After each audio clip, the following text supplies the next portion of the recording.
अस्सलाम वालेकुम, welcome back in a new video. I hope everyone is fine. So यहाँ पर जो है वीडियो स्टार्ट हो रही है बेबी की मसाज से। तो यहाँ पर आपने टाइटल से पढ़ लिया होगा 24 hours with new born and toddler, और मेरी सारी जो रूटीन है वो मैं आपके साथ शेयर करने लगी हूँ। मैं किस तरह से सारे काम अकेले मैनेज कर रही हूँ, बच्चों को मैनेज कर रही हूँ और एज़ अ न्यू मॉमी, और फिर उसके बाद जो है मतलब अपने गेस्ट भी देख रही हूँ, घर का सारा काम भी कर रही हूँ अकेले में, without any made and without any other help. सिर्फ हस्बैंड की हेल्प है और इससे ज़्यादा कोई हेल्प नहीं है। तो बस यहाँ पर जो है मैंने मसाज जो है बेबी की स्टार्ट कर दी है, और बेबी की मसाज करने के बाद जो है वो मैं इसको शावर दे देती हूँ। मतलब कुछ मतलब थोड़ी देर के लिए नहीं, मैक्सिमम टाइम के लिए बेबी जो है वो रिलैक्स रहता है। तो इसीलिए मैं डिफरेंट स्टेप से जो है वो इसकी मसाज करूँगी, ताकि इसको अगर टमी में भी कोई गैस वगैरह है तो वो भी रिलीफ़ हो जाए उसको। तो बस आराम आराम से यहाँ पे मैं मसाज कर रही हूँ। और ऑयल कोई भी आप ले सकते हो, मैंने भी कोई स्पेसिफ़िक ऑयल नहीं लिया, मतलब जो भी मेरे घर पे अवेलेबल था वो मैंने यूज़ कर लिया है।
इधर मैं प्रोडक्ट आपको दिखा रही हूँ, जॉन सी मैं यूज़ करती हूँ बेबी को शावर दिलाने में। ये हेड टू डो हिमालय का बहुत ही अच्छा जो है वो बॉडी वॉश है। इससे मतलब बेबी की आइज़ में भी ये बिल्कुल नहीं जाता और बहुत ही है। तो मैं उसके कपड़े निकाल लेती हूँ। मैंने उसका डायपर निकाल लिया है और उसका पजामा एंड उसकी शर्ट, और साथ में ये उसकी बॉडी क्रीम। और बॉडी क्रीम ये निविया की बहुत अच्छी है, मैं भी इसको यूज़ कर रही हूँ। Daily production face and body cream है और इसमें जो है वो 0% अल्कोहल है। तो इसको मैं ख़ुद भी यूज़ कर रही हूँ, बेबी को भी यूज़ कर रही हूँ। वाकई में ये बहुत अच्छी है। मैं तो सारी चीज़ें मैं असेंबल करके रख लूँगी, और फिर जब बेबी को शावर देना होगा, और उसके साथ मैंने ये रैपिंग शीट भी रख ली है। जब मैं इसको शावर दे के आऊँगी तो मैं इसमें कपड़े पहना के फ़ौरन रैप कर लूँगी। इधर मैं किचन के सिंक में इसको शावर दूँगी, क्योंकि मेरे लिए बहुत इजी टू हैंडल है। मतलब बच्चा गिरने का डर नहीं होता और कोई इस तरह की ऐसी बात नहीं है। बहुत इजी से जो है मैं इसको यहाँ पे शावर दे लेती हूँ और कंफर्टेबल भी होता है। तो बस यहाँ पे मैं इसको शावर देकर तो फिर इसका नैप जो है वो मैं दे दूँगी। मतलब इसको फीड करवाऊँगी, और फीड कराने के बाद इसका नैप जो है मतलब ले लेगा ये अपना। और उसके बाद मुझे कुछ टाइम मिल जाएगा जिसमें मैं अपने घर के थोड़े बहुत काम देख लूँगी, क्योंकि ऐसी ही रूटीन होती है बेबीज़ के साथ। मतलब जैसे ही वो सोते हैं, या तो मतलब हम सो तो नहीं सकते ऑब्वियसली, लेकिन हमें जो जो काम करने होते हैं घर के, वो मुझे छोटे मोटे वो मैं कर लेती हूँ, या कुकिंग कर लेती हूँ, या क्लीनिंग कर लेती हूँ, या कुछ भी यानी कि सेट करना होता है रूम वगैरह, मैं वो कर लेती हूँ। क्योंकि यही मतलब टाइम होता है जिसमें बच्चे जो है ना हमें थोड़ा सा रिलैक्स यानी कि करते हैं। और न्यू बॉर्न का तो लाइक 24/7 ड्यूटी होती है कि जब वो उठ जाते हैं तो बस उन्हें गोद में ही आना होता है, और उन्हें कुछ ना कुछ चाहिए होता है, जिस वजह से हमें बस उनकी तरफ ही रहना पड़ता है। तो मैं जल्दी जल्दी अपने काम भी समेट लेती हूँ, उस तरह मेरे काम भी मैनेज हो जाते हैं और बच्चे भी मैनेज हो जाते हैं कि बस जब टाइम मिले तो जल्दी से उठ के काम कर लिया। ये भी एक यानी कि टिप आप समझ लें कि है, क्योंकि आप जब मदर बनते हो तो आपकी रिलैक्सेशन तो वैसे ही ख़त्म हो जाती है। आपकी स्लीप पैटर्न बहुत डिफरेंट हो जाता है, आपका रिलैक्स पैटर्न बहुत डिफरेंट हो जाता है। तो यहाँ पर भी बस यही है कि एक टारगेट होता है कि बस अपना काम करना है और हर चीज़ मैनेज करनी है। और अगर आप अकेले हो तो ये तो बिल्कुल भी आपका एक बहुत ही टारगेट रहता है कि हर काम को करना है टाइम पर। तो यहाँ पर जो है मतलब ये उठ गए थे आफ्टर 10 to 15 मिनट्स नैप, मतलब इसने लिया था, इतना ज़्यादा भी नहीं है सो रहा। यहाँ पर फिर रात हो गई थी, फिर हस्बैंड आ गए थे। नेक्स्ट डे मेरे घर पे दावत थी, 1 डिश पार्टी थी और उसके लिए मुझे जो थी वो मेरे हिस्से में बिरयानी बनानी आई थी और मुझे मूज़ केक बनाना था। तो मैं बस उसी की ग्रॉसरी करने आई थी क्योंकि मेरे पास काफ़ी चीज़ें ख़त्म हुई हुई थी घर में। तो यहाँ पर हम लोग आ गए थे मॉल और ये फ़र्स्ट टाइम ग्रॉसरी हम लोगों ने जो है वो बेबी न्यू बॉर्न के साथ और टोडलर के साथ की है। अमीरा को तो हमने ट्रॉली में बहुत मुश्किल से बिठाया था, उसकी चीज़ें उसको दिलवा कर, और यहाँ पर स्ट्रॉलर में जो था वो इज़हान को रख लिया था। और बस यहाँ पे शॉपिंग की, शॉपिंग करते करते टाइम का पता ही नहीं चला और तंग भी नहीं किया, शुक्र है इज़हान ने।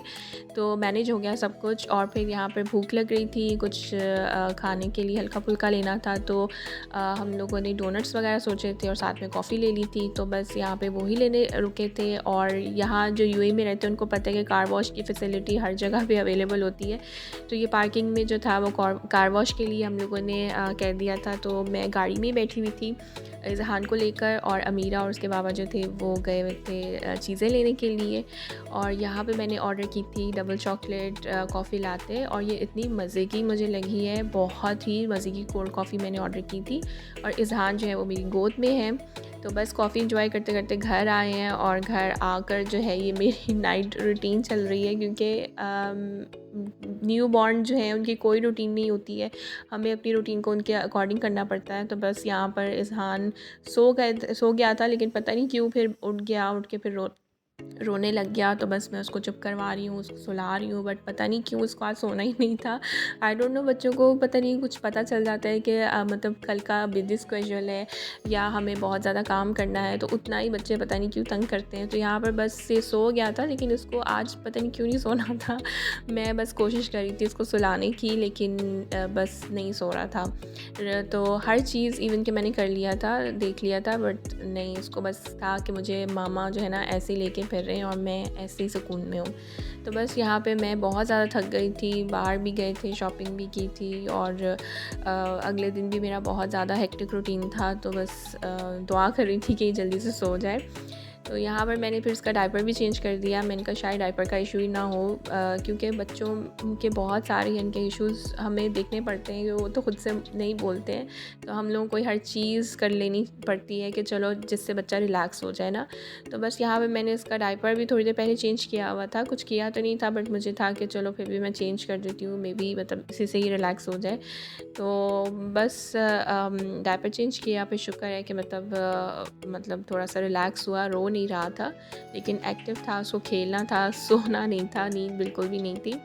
तो बस यहाँ पे डायपर चेंज करके तो मैं इसको काउच पे लिटा दूँगी, तो ये खुद से ही जो है ना वो मतलब खेलता रहता है। तो यहाँ पर टाइम 2 बज रहे थे रात के, और लिटरली इसको नहीं सोना था। मतलब पता नहीं क्यों नहीं सोना था। इसको मैंने ग्रैब वाटर भी दिया था कि ग्रैब वाटर लेकर भी बच्चे में थोड़ी सी नींद आ जाती है ना, लेकिन नहीं, इसको वो भी नहीं आ रही थी। तो बस मैंने उसको फिर छोड़ दिया, मैंने कहा ठीक है फिर आप खेलो, मैं भी पास बैठी हुई थी।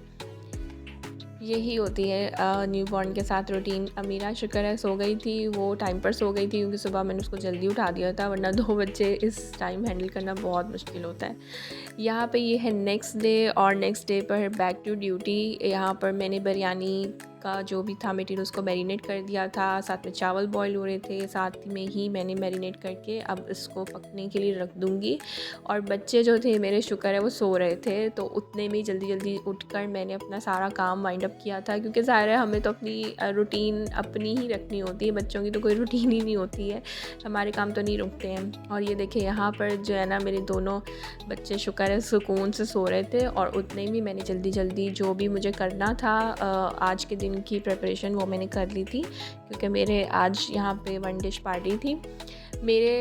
मैंने जो था बिरयानी बनानी थी, और मूज़ केक जो था वो मेरा ऑप्शनल था, वो मुझे किसी ने मतलब दिया नहीं था मेन्यू में, बट मैंने अपने शौक़ से ट्राई किया था, तो अच्छा बन गया था। लेकिन अनफॉर्चुनेटली मैं उसको रिकॉर्ड नहीं कर सकी, क्योंकि वो मेरी रेसिपी मुझे कंफर्म नहीं थी कि वो सही बनेगी कि नहीं। तो नेक्स्ट वीडियो में इंशाल्लाह मैं जब भी बनाऊंगी मैं आपसे शेयर करूंगी। वो बहुत मज़े का बना था, और बहुत इजी टू कुक है, मतलब उसमें कुकिंग तो है ही नहीं ना, लाइक बहुत इजी टू मेक है। तो कोल्ड केक है, और वो मैं आपसे ज़रूर शेयर करूँगी। नेक्स्ट यहाँ पर जो है मैं चीज़ें वगैरह उठा रही थी, क्योंकि ये वाला जो मेरा एरिया है ना, डाइनिंग एरिया, ये बहुत यूज़ में है। क्योंकि बस जल्दी जल्दी मैं साफ़ कर लूँगी ताकि बच्चे ना उठें और उससे पहले ही मेरा काम हो जाए। हस्बैंड ऑफिस में थे और वो भी बस आने वाले ही थे, और यहाँ पर मैंने लिटरली नाश्ता भी नहीं किया था, और बस मुझे ये था मेरा काम हो जाए बच्चों के उठने से पहले।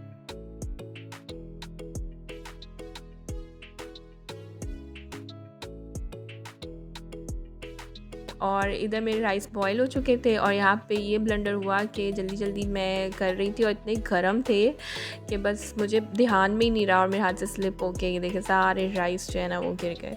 तो बस जल्दी से मैंने फिर इसको साफ़ किया। साफ़ करने के बाद फिर मैंने 2 में इसको डिवाइड किया राइस को, और इजीली जो थे वो आ गए थे, क्योंकि क्वांटिटी ज़्यादा थी।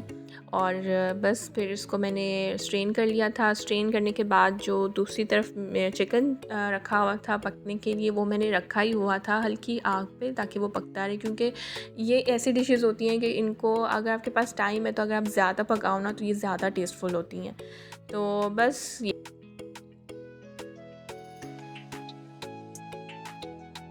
ये चल रहा था, साथ में मेरे बच्चे उठ गए थे, और अमीरा को शौक़ है ज़हान को गोद में लेने का, तो बस उसने गोद में ले लिया था और मैं पास बैठी हुई थी। नेक्स्ट यहाँ पे इनके बाबा आ चुके थे और मैंने बच्चों को उनके हवाले किया था, और बस जो मॉप करना था हल्का फुल्का सा, सफाई तो मैं कर चुकी थी एक दिन पहले ही, लेकिन गेस्ट आने से पहले मैंने कहा हॉल को मैं एक दफ़ा फिर से मॉप कर लेती हूँ ताकि और अच्छे से नीट लुक आ जाए। तो बस यही थी मेरी routine as a new mom, and as अकेले जो भी मुझे करना होता है मैनेज, वो सब कर रही हूँ। तो आई होप आप लोगों को अच्छी लगी होगी, और साथ साथ यूट्यूब भी चलाना इज़ नॉट ईज़ी। तो बस मेरे चैनल को सब्सक्राइब किया करें, लाइक किया करें, मुझे सपोर्ट किया करें, तो इसी में बहुत ज़्यादा मोटिवेशन मिलता है। और thank you so much last video को इतना ज़्यादा पसंद करने के लिए, क्लीनिंग की जो थी मेरी, और बहुत ज़्यादा उसमें मुझे सपोर्ट करने के लिए। तो ये रहा जी फाइनल लुक। यहाँ पे मेरी एक फ्रेंड पास्ता ले आई थी, मेरी बिरयानी पड़ी हुई है, और चिकन कढ़ाई थी बनाकर लेके आई थी एक फ्रेंड, और एक डिज़र्ट था कस्टर्ड ट्राइफल, तो वो हमने बाद में सर्व किया था। तो यही था जी मेरा आज का वीलॉग। 24 आवर्स में मैंने किस तरह से सब कुछ मैनेज किया है। आई होप आप लोगों को अच्छा लगा होगा। सो प्लीज़ मुझे सपोर्ट करें, do like share and subscribe. तो नेक्स्ट वीडियो में मिलते हैं, टिल देन टेक केयर, अल्लाह हाफ़िज़।